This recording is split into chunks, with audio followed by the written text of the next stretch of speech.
increíble, ¿no? Bueno, adaptamos un poquito el servicio, ¿no? Así hacen en Estados Unidos y creo que Tailandia, ¿no? Santa Cena, ofrenda y termina con la prédica. Entonces, para honrar a César, no fue por eso, pero te amamos, César, amén. Amamos. Pero qué increíble Santa Cena de César, que nos inspiró mucho con tu ejemplo, ¿no? Tú eres ejemplo de fe, la escritura que compartió es lo que estás viviendo, ¿no? De muriendo para ti mismo, pero cómo está dando frutos en otras naciones. Qué increíble, César. Y gracias, Tony, buen día, por las ofrendas también, amén. Entonces, ahora es un chef de estudios bíblicos, amén. Entonces, amén, familia. Vamos a seguir con nuestro estudio en el libro de Hechos, amén. ¿Recuerda qué estudiamos la semana pasada? ¿Qué fue, André? Amén. ¿Estudiamos qué capítulo la semana pasada? 9. Hechos 8 y 9, amén. ¿Y recuerda cuál fue el título de la clase? Contra viento y marea, amén. Fue la escritura de Mateo 11. Y es lo que se refleja la iglesia primitiva. Que contra viento y marea, sea de persecuciones, de coger problemas, dentro y fuera de la iglesia, el reino de Dios sigue avanzando poderosamente, amén. Entonces el título de la clase de hoy, inspirándonos con eso, es Contra viento y marea, parte 2. Hoy vamos a estudiar Hechos capítulo 10, 11 y 12, amén. También hoy es una buena noticia porque hoy nuestro querido hermano Ramón está cumpliendo años, amén.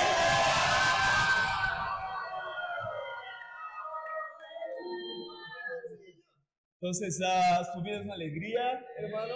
Entonces, quizás va a haber una fiesta sorpresa, ¿eh? Quizás. Siempre hay, amén. No, siempre hay. Pero si no hay, es la sorpresa que no hay, amén. Es increíble. De todas maneras, va a ser sorpresa, amén. Teniendo o no teniendo, amén. Entonces, creo que están enojados conmigo de que, amén. Pero bueno, está bien. No, está bien. Amén, vamos a Hechos capítulo 10 y recuerda que en la semana pasada hubo una gran persecución en la iglesia de Jerusalén, ¿recuerdan? ¿Y quién se dispersó? Los discípulos, Felipe, no el apóstol Felipe, sino el Felipe, el diácono de Hechos 6, ¿recuerdan? ¿Se dispersaron para dónde? A Samaria. ¿Y qué estaban haciendo mientras se dispersaban? Predicaban la palabra por donde quiera que iban, amén. Los discípulos, hasta en ese momento del contexto del libro de Hechos, los discípulos ya han llegado a Judea, Samaria, ¿y qué es lo que falta ahora? Los confines de la tierra, amén. Hasta Catepec ahí, amén. Y ha sido muy bueno porque hemos visto algunas conversiones. Vimos la conversión del Simón hechicero y no sabemos muy bien cómo terminó su vida. Vimos la conversión después en Hechos 8, muestra la conversión del eunuco etíope, amén. Después tiene en Hechos 9 la conversión de Pablo, amén, ¿recuerdan? Que estaba tan celoso por lo que creía ser correcto. Hasta que Jesús le apareció y cayó como escama de sus ojos. Y mostró que él estaba sinceramente engañado. Es fuerte cuando tú estás verdaderamente engañado. Y ese fue Pablo, amén. Pero Pablo se convirtió. Y recuerda un detalle importante de Hechos 9, que hay un hueco del versículo 25 al 26. ¿Dónde Pablo fue en ese tiempo? Arabia. Amén. Fue allá que Pablo recibió por revelación el llamado a ser un apóstol. ¿Y por cuántos años él recibió la revelación por medio de Jesús? Por 3 años. De la misma manera que los apóstoles caminaron 3 años con Jesús, Pablo también caminó 3 años con Jesús en Arabia por revelación, y fue ahí donde fue llamado a ser un apóstol, y ahí que le regresó a Jerusalén. ¿Están conmigo? Entonces, hoy vamos a estudiar Hechos capítulo 10, 11 y 12. Tenía 13, pero 13 es el primer viaje misionero de Pablo, y eso va a ser para la próxima semana. ¿Amén? Pero recuerda la pregunta que estamos haciendo mientras leemos las escrituras del libro de Hechos. ¿Cuál es la pregunta? Y todos en voz, en alta voz juntos, ¿no?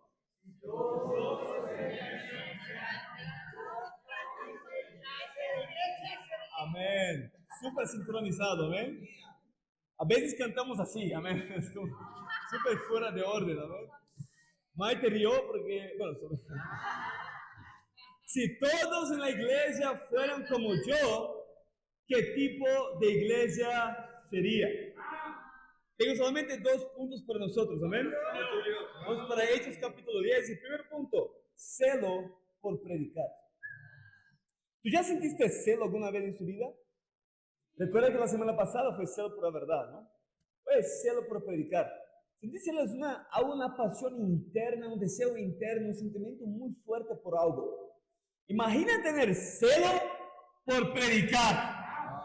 Quizás tú sientes pereza en predicar, pero yo estoy hablando de celo por predicar. Y la realidad es que cualquier persona que ama a Dios y quiere estar bien espiritualmente, entiende la necesidad de predicar. Vamos. Tú puedes ver, cualquier persona que está mal espiritualmente, pregunta, ¿cuándo fue la última vez que tú estudiaste la Biblia con alguien? ¿Cuándo fue la última vez que tú compartió la fe con alguien? Y eso no es casualidad. Ay, wow, qué coincidencia. Yo estoy mal también y también hace mucho tiempo. No hay casualidad, no hay coincidencia. Ahora, pregunta para los hermanos más animados. ¿Cuándo fue la última vez que tú compartiste la fe? ¿Cuándo fue la última vez que tú invitó a alguien a estudiar la Biblia, invitó a la iglesia? Tú vas a ver una increíble diferencia de fe, amén. Independiente de cómo ha llegado hoy, el punto es para nosotros. Que salgamos acá con celo por predicar, amén. Hechos capítulo 10, no he llegado todavía. Hoy vamos a ver rapidito la vida de Cornelio, amén. Entonces, Cornelio acá en Hechos 10, vamos a mirar, no todo el capítulo, ¿ven? Pero mira el versículo 1. Vivía en Cesarea un centurión llamado Cornelio, del regimiento conocido como el italiano. Él y toda su familia eran devotos y temerosos de Dios. Realizaba muchas obras de beneficencia para el pueblo de Israel y oraba a Dios constantemente. Mira ese hombre, Cornelio. La Biblia dice que Cornelio, sin duda era un gentil, dice, del regimiento conocido como el italiano. Acá no era un judío, era un gentil para el imperio romano, y dice que este hombre no quiso adorar los dioses del imperio romano, Martes, Júpiter, Augustos y todo eso, pero a este hombre, diferentemente de muchos otros del imperio romano, era devoto a Dios. Mira qué interesante. Y realizaba muchas obras de beneficencia para el pueblo de Israel. Y oraba constantemente. Y tú vas a ver en esa escritura, en ese contexto, que todavía Cornelio y su familia no eran salvos. Aunque oraba a Dios constantemente, aunque hacía obras de beneficencia, aunque temía a Dios, aún así no era salvo. Qué interesante, ¿no? ¿Tú recuerdas cuando tú hiciste el estudio de luz y como eso te confundió un poquito? Cuando preguntó, ¿estás en la luz o en la oscuridad? Y la primera cosa que fue pensar fue en cómo tu vida ha cambiado. Pero si mi vida cambió, lógicamente yo estoy en la luz. Si yo he hecho cosas buenas, yo estoy en la luz. Pero hay traficantes que han cambiado su vida. Hay personas que hacen caridad, pero no quiere decir que son salvos. Entonces, vamos a mirar que este hombre que estaba buscando a Dios, Dios le da una visión a Cornelio. Y en esa visión a Cornelio, simultáneamente Dios da una visión a Pedro. Y Dios habla para Pedro encontrar con Cornelio. Y vamos a leer esa parte. Versículo 3 dice, un día como a las 3 de la tarde tuvo una visión. Vio claramente a un ángel de Dios que se acercaba y le decía, Cornelio, ¿qué quieres, Señor? Le preguntó Cornelio mirando fijamente con mucho miedo. Dios ha recibido tus oraciones y tus obras de beneficencia como una ofrenda, le contestó el ángel. Envía de inmediato a algunos hombres a Jope para que hagan venir a un tal Simón apodado Pedro. Y le da esa visión y dice, Cornelio, hemos escuchado su oración. Envía a alguien a Jope para buscar a un hombre llamado Simón apodado Pedro. Y es lo que Cornelio hace. Envió unos hombres hasta Jope para encontrar a Pedro. Vamos a leer acá cuando Simultáneamente, Pedro recibe una visión también. ¿Está conmigo, hermanos? Mira versículo 9. O sea, al día siguiente, mientras ellos iban de camino y se acercaba a la ciudad, Pedro subió a la azotea a orar. Era casi el mediodía. Tuvo hambre y quiso algo de comer. Mientras se lo preparaban, le sobrevino un éxtasis. Vio el cielo abierto y algo parecido a una gran sábana que, suspendida por las cuatro puntas, descendía hacia la tierra. En ella había toda clase de cuadrúpedos, como también reptiles y aves. Levántate, Pedro, mate y come, le dijo una voz. De ninguna manera, Señor, replicó Pedro, jamás he comido nada impuro o inmundo. ¿Qué pasa acá? Ahora Dios aparece a Pedro en una visión, estaba orando y tiene hambre. Eso ya pasó contigo. Lo mismo pasó con Pedro, estaba orando y le dio mucha hambre. Y le vino una éxtasis y Dios le habla. Mira, como dice el versículo 11, dice que vio el cielo abierto, unas sábanas suspendidas de las cuatro puntas de la tierra. En ella él vio animales, cuadrúpedos, reptiles, y una voz dice: levántate, Pedro, mate y come.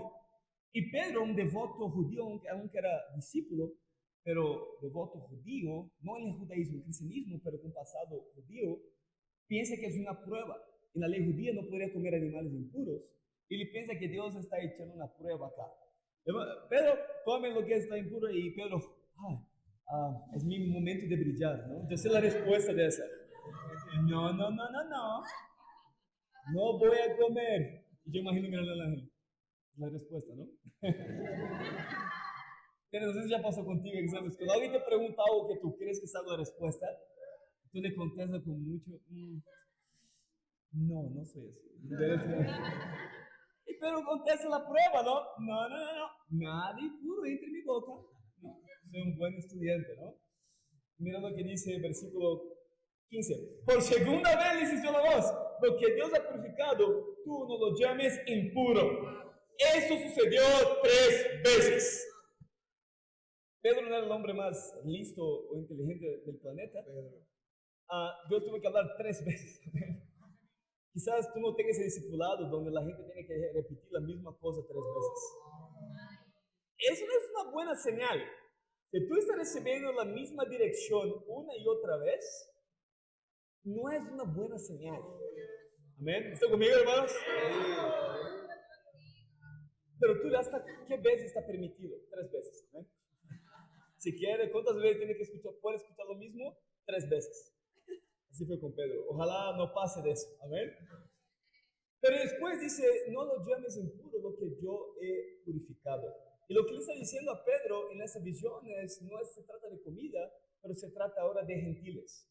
Algo para entender: en el contexto del libro de Hechos, hasta lo que hemos leído, todas las conversiones solo han sido judíos, y mitad judíos, que son los samaritanos. Hasta en ese momento, ningún gentil había entrado al reino de Dios. ¿Está conmigo? Sí. La iglesia empezó en Hechos 2. Hechos 10, 11, son 7 años después que la iglesia empezó. Solo judíos estaban siendo convertidos. Y solo un paréntesis: cuando Jesús le habla a la gran comisión, entendiendo de la escritura, los discípulos entendieron: no vayan y salven el mundo, judíos y gentiles. Lo que los discípulos han entendido en ese tiempo es: vayan a buscar los judíos dispersados por las naciones. Y es lo que estaban haciendo. Vamos a ellos, en ningún momento pasó por su mente: vamos a llegar a los gentiles. Entonces, en ese momento, en Hechos 10, Dios está utilizando un hombre llamado Cornelio para darle una visión, y a Pedro para darle una visión a Pedro también, de cambiar cómo estás pensando, de en verdad a romper los límites, que ahora el reino quiere llegar no solo a judíos, pero también a gentiles. Eso es increíble. Y por eso que en ese momento Pedro va, y mira qué interesante: en aquel tiempo judíos no podrían comer en la misma casa, dividir mesa de comida con gentiles. Y es lo que vamos a mirar en Hechos 11. No podría, pero aún así Pedro, sin entender, él va. Él va como Dios habla para Pedro: Pedro, 3 hombres van a aparecer acá, y sigue y va con ellos. Y Pedro después lo toca en la puerta, Pedro baja y va hasta la casa de Cornelio. Y aún así Pedro no entendía ¿Qué Dios quiere decir con eso? No llames impuro lo que yo he purificado. Hasta lo que leímos acá, el versículo. ¿Están conmigo, hermanos? Dice, vamos a mirar el versículo. Acá él llega en la casa de Cornelio, ¿no? Versículo 24. Dice, un día después llegó a Cesarea. Cornelio estaba esperando a Pedro con parientes y amigos íntimos que había reunido. Al llegar a Pedro a la casa, Cornelio salió a recibirlo y procedió delante de él y le rindió homenaje. Pero Pedro hizo que se levantara y le dijo, ponte de pie, que soy solo un hombre como tú. Pedro entró en la casa conversando con él y encontró muchos reunidos. Entonces les habló así: ustedes saben muy bien que nuestra ley prohíbe que un judío se junte con un extranjero gentil o lo visite, pero Dios me ha hecho ver que nadie debo llamar inmundo. Por eso, cuando mandaron por mí, vine sin poner ninguna objeción. Ahora, permítanme preguntarles para qué me hicieron venir. ¿Tú puedes ver que Pedro todavía no entiende la visión panorámica? No puedo, vine, pero ¿qué es lo que está pasando acá? No sé si tú eres así como Pedro, que sigues algo sin entenderlo. ¿Tú obedeces alguna dirección sin entenderlo? Si tú ves en la Biblia que Dios te llama a tomar alguna decisión, aunque tú no tienes todas las piezas montadas de ese rompecabezas, aunque tú no tienes toda la imagen, aún así, tú eres como Pedro y va y obedece a Dios y sigue sin entender claramente. Tú vas a ver que eso fue Pedro y con tiempo él entendió. Mira el versículo 30. Cornelio contestó, hace 4 días, y acá Cornelio le habla de la visión. Versículo 33. Así que inmediatamente mandé a llamarte y tú has tenido la bondad de venir. Ahora estamos todos aquí en la presencia de Dios para escuchar todo lo que el Señor te ha encomendado que nos digas. Pero tomó la palabra y dijo, ahora comprendo que en realidad para Dios no hay favoritismos, sino que en toda nación Él ve con agrado a los que le temen y actúan con justicia. Y acá Pedro les predica sobre el Evangelio, quién fue Jesús. Ahí mira versículo 44. 43.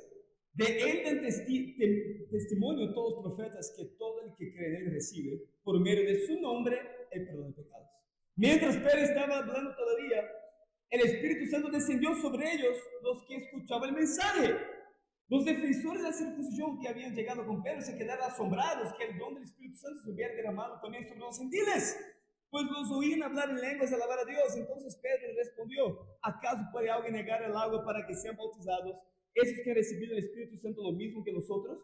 Y mandó que fueron bautizados en el nombre de Jesucristo. Entonces le pidieron que se quedara con ellos algunos días. Amén. ¡Qué increíble momento! Primero, ¿por qué que Dios de los apóstoles llamó a Pedro? ¿Cuál de los apóstoles tenía las llaves del reino de Dios? Pedro. Por eso no ningún más. ¿Quién inauguró la iglesia en Hechos 2? ¿Por qué Dios llamó a Pedro en Hechos 10? Para inaugurar ahora la iglesia a los gentiles.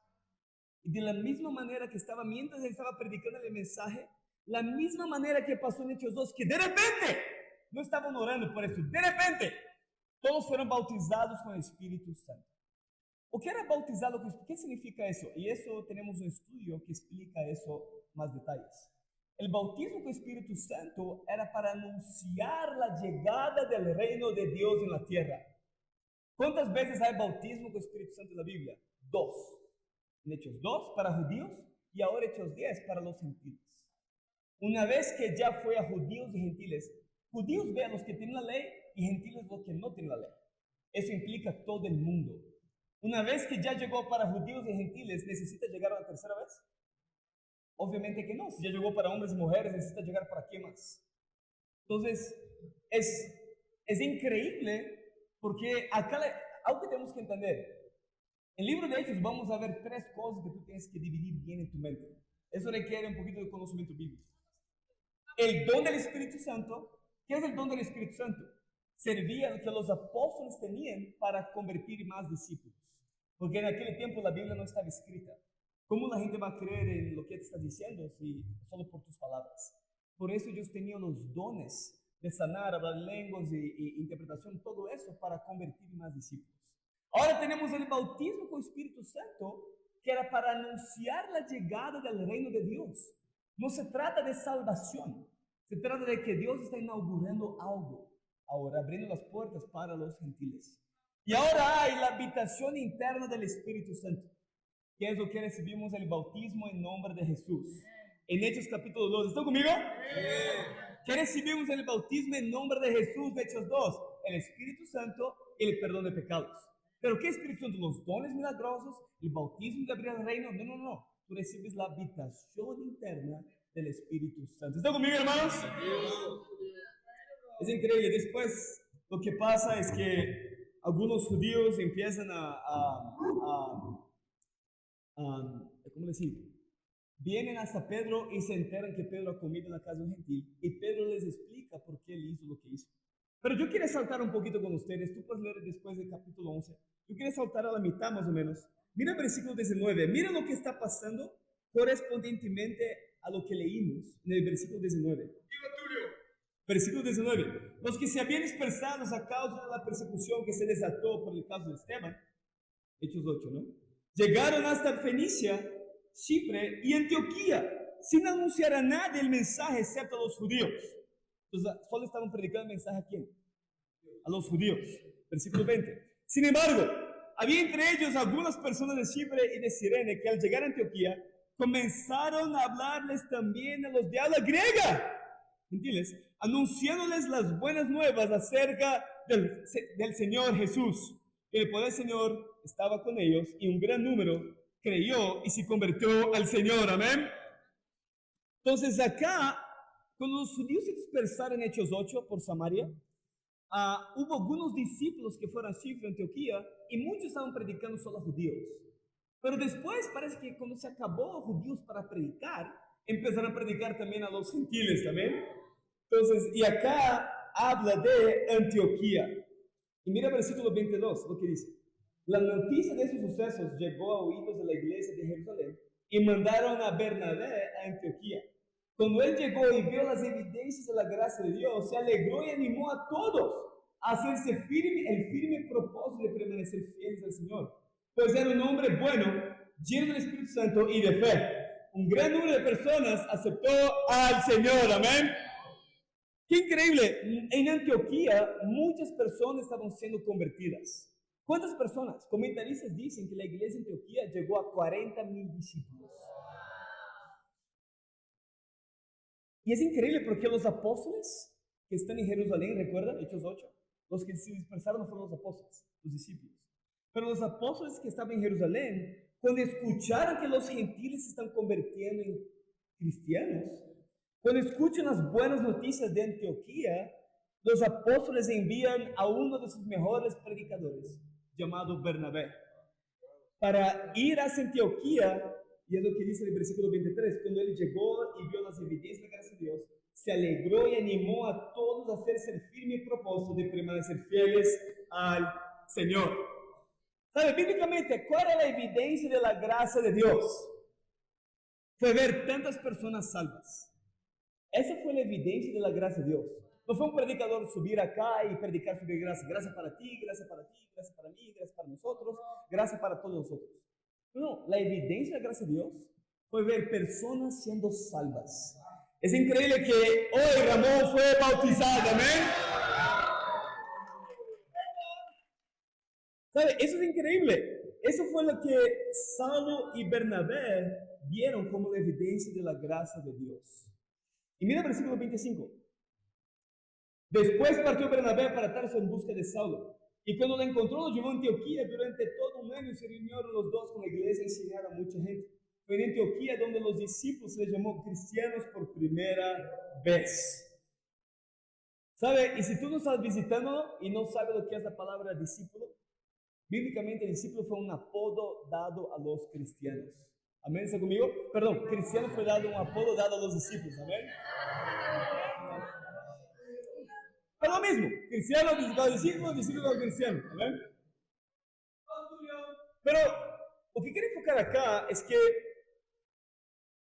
Bernabé va rumbo a Antioquía, predica la palabra en Antioquía y mucha gente se había convertido.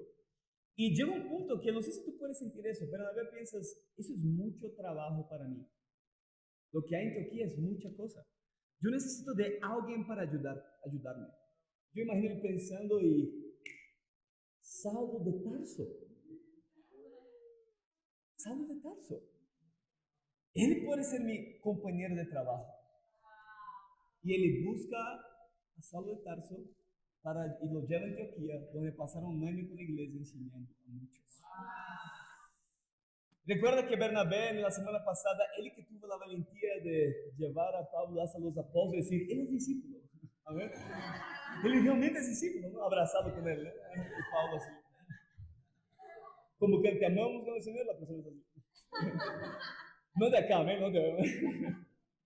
Pero, ¿sabe? Es increíble tener un compañero en el Evangelio. Para Bernabé, acá vemos el momento de Bernabé y Pablo.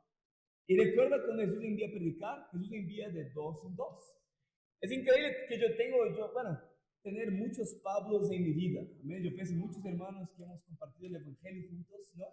Pero mi mejor compañera sin duda es mi esposa. ¿Amén?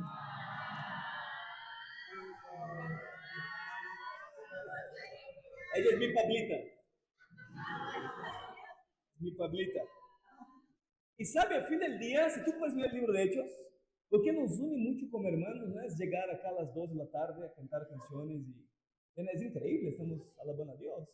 Pero lo que hace de esas relaciones especiales con la persona que está a su derecha y a su izquierda es entrar en la vida de otros universitarios que no tienen esperanza. Entrar en la vida de personas que están hundidas en impureza sexual, en amargura, en depresión o hasta materialismo, en una falsa expectativa de la vida y entrar en la vida de esas personas juntos, con tu Bernabé, con tu Pablo, y predicar la palabra y ver, es increíble, cuando Ramón estaba acá, fue un trabajo de otras universidades, Poli, UNAM y UAM, amén, se unieron para conseguir salvar un alma que es Ramón. Y es increíble. Y yo te quiero animar, si tú te has sentido, wow, no tengo muchas amistades de reino, por eso seguro, es que tú no compartes, tú no predicas la palabra con otras personas. Tú no tienes ningún Bernabé, ningún Pablo en su vida, tú vives un cristianismo aislado y solo. Y para ti, estar bien con Dios es venir acá a las 2 de la tarde, cantar algunas canciones, escuchar la clase y salir, y una semana lo mismo. Pero tú tienes realmente celo por predicar. Bernabé y Pablo, los dos compartieron celo por predicar. Y si tú tienes celo por predicar, tú te vas a atraer con otros discípulos que también tienen celo por predicar. ¿Quién es tu compañero en el Evangelio? ¿Quién es tu Pablo? ¿Quién es tu Bernabé? ¿O quién es tu Pablita? ¿Amén? Ahí va, las mujeres. ¿Amén? Celo por predicar. Segundo punto. Celo por orar. Hechos 12, versículo 1. En ese tiempo el rey Herodes hizo arrestar a algunos de la iglesia con el fin de maltratarlos. A Jacobo, hermano de Juan, lo mandó matar a espada. Uno de los momentos muy tristes. Uno de los primeros apóstoles a seguir a Jesús. ¿Recuerda en Juan 1? ¿Recuerda cuando uno de los discípulos que preguntaron a Jesús, Jesús, queremos sentar a su derecha? ¿Recuerda los hijos del trueno y recuerda el monte de la transfiguración que estuvo y recuerda tantos momentos que has compartido? El hermano de Juan, los hijos de Zebedeo, uno de ellos, fue decapitado. ¿Eso qué significa ser muerto por la espada? ¿Puedes imaginar el golpe que fue eso? No fue el primero mártir fue Esteban, pero uno de los primeros apóstoles a morir fue Jacobo. Mira el versículo 3. Al ver que esto agradaba a los judíos, procedió a prender también a Pedro. Eso se dio durante la fiesta de los panes sin levadura. Intenta ponerse en los zapatos de la escritura. Amén, eso es importante. La palabra ha sido predicada, muchos milagros en Antioquía, ¿recuerda? Pero ahí viene un contragolpe. Viene una persecución. Jacobo ha sido arrestado y decapitado. Y Herodes piensa, wow, eso agradó a los judíos, yo estoy más popular que nunca. Voy a arrestar otros de sus líderes. ¿Sabes qué? Yo voy a arrestar a Pedro ahora. Pablo tenía un celo, pero estaba sinceramente engañado. Hacía lo que hacía porque estaba engañado. Herodes hacía lo que hacía por la aprobación de las personas. Hay muchos Herodes en tu universidad. Hay muchos Herodes. Personas que no es que no tienen un problema con la Biblia, pero si ellos se convierten cristianos, en verdad no van a ser aceptados por las personas. Si yo estoy hablando contigo, en verdad, aunque puedo creer en cosas, pero ¿qué eso va a decir? Yo no voy a ser tan popular en mi universidad, amén. Con Herodes era totalmente la popularidad política. Y es interesante porque si tú ves en el versículo, ¿hasta qué versículo leímos? Versículo 3, ahora versículo 4. Después de arrestarlo, lo metió en la cárcel y lo puso bajo la vigilancia de 4 grupos de 4 soldados cada uno.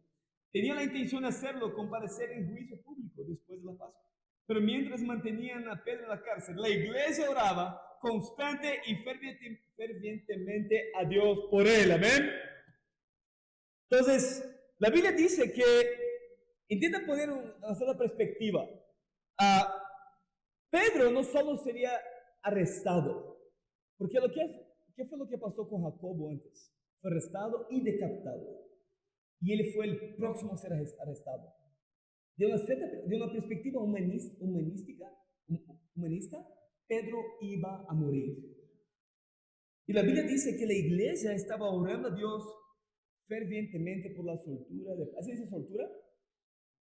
Por la liberación de Pedro, amén. Soltura está en portugués, amén. Entonces, pero de alguna manera, imagina la iglesia orando por eso.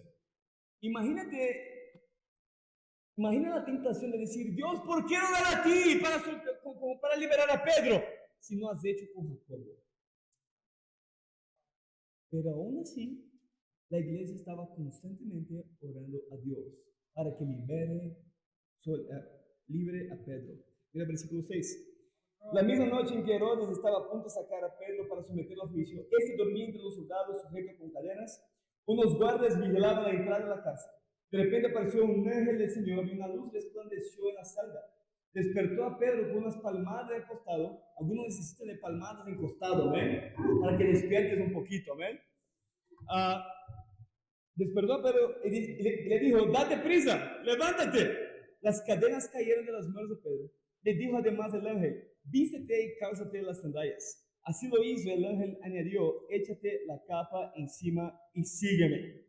Pedro salió tras él, pero no sabía si realmente estaba sucediendo lo que el ángel hacía. Le parecía que se trataba de una visión. Pedro estaba pensando que estaba soñando, amén. No sé si ya pasó contigo, tú estás soñando algo tan real y despiertas, ay no, yo estaba volando, ¿ven? Parecía tan real. Pero estaba, wow, qué sueño padre, amén. Mira, la luz está entrando en mi celda, las cadenas se cayeron. Es increíble, wow.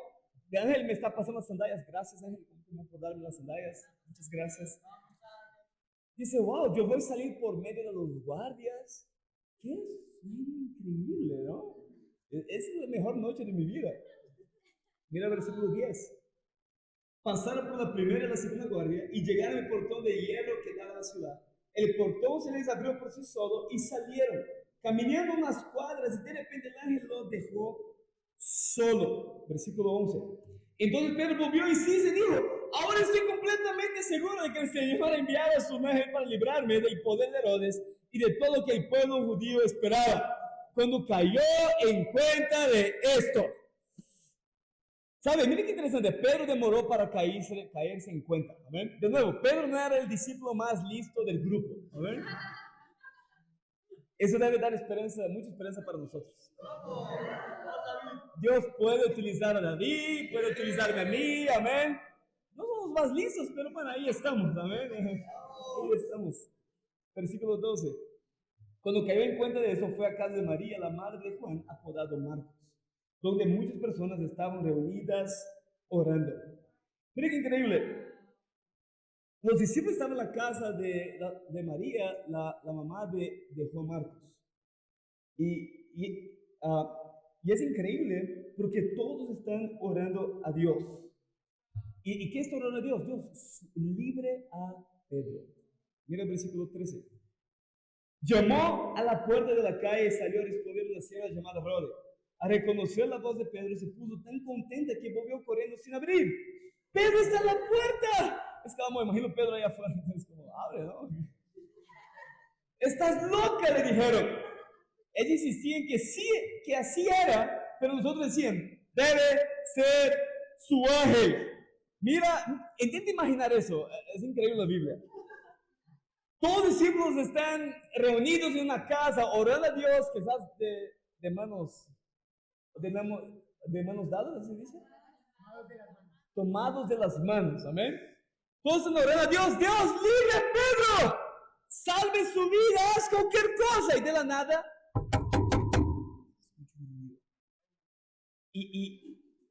y claro, siempre es la responsabilidad del más joven contestar la puerta. Y llaman a Rode y ella va a contestar la puerta. Una criada llamada Rode se acerca y la puerta está cerrada, claro, porque en aquel tiempo era peligroso ser un discípulo. Y la criada se acerca y pregunta, ¿quién es? De la nada, soy yo, Pedro. Y la criada, y Rode, ¿realmente eres tú, Pedro? Sí, lo soy, listo. Y sale corriendo. Y lo dejó ahí, de tan animada que estaba. Y ella regresa, los hermanos están orando, soy libre a Pedro, por favor, ella regresa, escuchen esto. Nuestras oraciones han sido contestadas. Pedro está en la puerta. Y mira la fe de los discípulos del primer siglo. Estás loca. Danos un tempito, estamos ocupados orando, amén. Para que libre a Pedro, amén. Por favor, Dios, soy libre a Pedro, ¿no? Y la criada como, pero ¿qué están haciendo, no? Y dice, yo no estoy loco, yo soy segura que es Pedro. Y ellos, quizás sea su ángel. Versículo 16. Entre tanto, Pedro seguía llamando. Se imaginó, por favor, no tengo mucho tiempo. A ver, cuando abrieron la puerta, lo vieron, quedaron pasmados. Versículo 17. Con la mano, Pedro les hizo señas de que se callaran y les contó cómo el Señor lo había sacado de la cárcel. Cuéntenles esto a Jacobo y a los hermanos de Dios. Luego salió y se fue a otro lugar. ¿Sabe, hermanos? Celo por orar. Tú puedes ver el celo de la iglesia primitiva orando por algo aparentemente imposible. Porque al fin del día no libró a Jacobo. ¿Tienes algún sueño con Dios que necesita orar con celo? ¿Te ha metido quizás en alguna situación aparentemente imposible? Quizás en tu vida, en tu carácter, algo que tú piensas, eso es imposible. Cambiar mi carácter, pensar como he pensado, cambiar mi vida, tomar decisiones, eso es imposible. Al fin del día, no ha pasado con otras personas. ¿Sabe? La oración, Dios escuchó la oración de la iglesia y libró a Pedro. La oración hace la diferencia, hermanos. Cuando tú hablas que va a orar por alguien, hazlo. Porque hace la diferencia. Yo quiero llamar a el tiempo del ministerio universitario, crecer un poquito más en oración. Sin duda, crecer más en oración. Cuando tú empiezas a orar y tú ves cuando el hermano empieza a orar, que tan conectado está en su vida de oración. Está siempre hablando lo mismo, no sé, es algo más superficial, pero no hay una conexión. Y tú sabes, esa persona no tiene fe de que Dios contesta las oraciones. Por eso ora de esa manera. Por eso habla lo que hablas. Yo quiero animar, hermanos, a tomar la decisión y aprovechen las vacaciones y pongan un tiempo para orar todos los días. Ore todos los días por algo, sea mínimo 30 minutos, pero recuerda, la oración no es para, ¿entiendes? La oración es para ayudarte a cambiar su corazón. De un corazón sin fe a cambiar a alguien que empieza a creer en lo imposible. Mira el versículo 18, ya para terminar. Versículo 18 dice, al amanecer se produjo un gran alboroto entre los soldados respecto al paradero de Pedro. Herodes hizo averiguaciones, pero al no encontrarlo, les tomó declaración a los guardias y mandó matarlos. Después viajó de Judea a Cesarea y se quedó allí. Esa es una información importante del libro de Hechos. En aquel tiempo, la ley de la cárcel era el siguiente. Es tu vida como guardia por la vida de los prisioneros. Si un prisionero huye, tú vas a morir por él. Por eso que el carcelero, cuando vio que las celdas estaban abiertas, porque él dice, ¿qué tengo que hacer para ser salvo? No estamos de salvación espiritual, salvar su alma, diciendo, ¿qué tengo que hacer para que ustedes estén aquí acá? Porque si uno sale, yo ya no tengo esperanza. ¿Tiene sentido, hermanos? Es importante, versículo 20.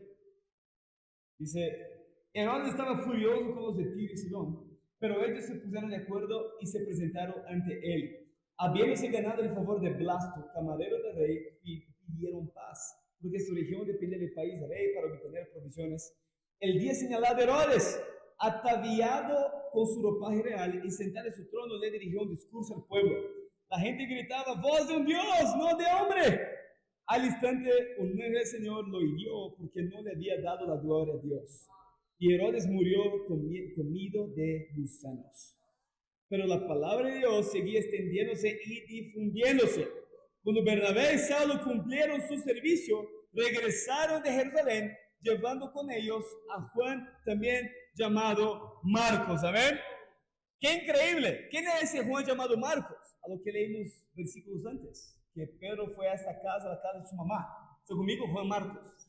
Juan Marcos fue el que escribió el Evangelio de Marcos. Y la semana que viene vamos a hablar más de Juan Marcos. ¿Amén? Pero es increíble porque Juan Marcos, tú vas a mirar en la Biblia, en Colosenses 4, que él es primo de Bernabé. Mira qué interesante. Colosenses 4, versículo 10. Y no solo eso, pero 1 de Pedro 5:13, Juan Marcos es conocido como el hijo en la fe de Pedro. No es de sorprender que cuando Pedro se libró de la cárcel, la casa que fue la casa de la mamá de Juan Marcos. Tú puedes imaginar la cercanía que Pedro tenía quizás con esa familia y con él. Qué increíble, ¿no? El llamado para nosotros, hermanos, tú puedes ver el tanto de obstáculos, persecución fuera, dentro. El primer apóstol a ser martirizado, Jacobo, fue decapitado. Después arrestaron a Pedro, amén. Pedro, antes de ser arrestado allá con Cornelio, tenía una mentalidad, era discípulo, increíble, pero tenía que cambiar cómo pensaba un poquito, amén. Y aún en medio de tantos obstáculos, Dios ha hecho cosas increíbles en la iglesia primitiva. Yo quiero animar que tú puedas estudiar bien Hechos 10, 11, 12 y aplique esos principios para su vida. Aplique principalmente dos para nosotros: celo por predicar y celo por orar. Porque así va a ser increíble lo que Dios va a hacer en las vacaciones que estamos teniendo. Y para Dios sea la gloria. Amén.